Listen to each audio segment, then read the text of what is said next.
Hello friends, welcome back to my channel. నటి వరలక్ష్మి శరత్ కుమార్. ఈమె తెలియని వారంటూ ఎవరూ ఉండరు.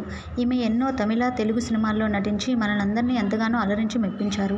ఈమె తమిళ నటుడైనటువంటి శరత్ కుమార్ గారి మొదటి భార్య కుమార్తె.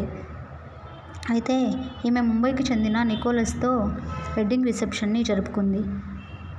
ఆ బ్యూటిఫుల్ పిక్స్ని మీరు కూడా చూసేయండి. ఇందులో మన మాజీ మంత్రి రోజా, ఇంకా యాక్టర్ సుహాసినితో పాటు ఇంకా ఎంతోమంది ప్రముఖులు ఈ వెడ్డింగ్ రిసెప్షన్కి హాజరయ్యారు. ఈ వెడ్డింగ్ రిసెప్షన్ ఫొటోస్ని మీరు కూడా చూసి ఎంజాయ్ చేయండి. ఫ్రెండ్స్, ఛానల్ని ఎవరైనా సబ్స్క్రైబ్ చేసుకోకపోయి ఉంటే ఖచ్చితంగా సబ్స్క్రైబ్ చేసుకోండి. Thank you for watching. Please do subscribe friends.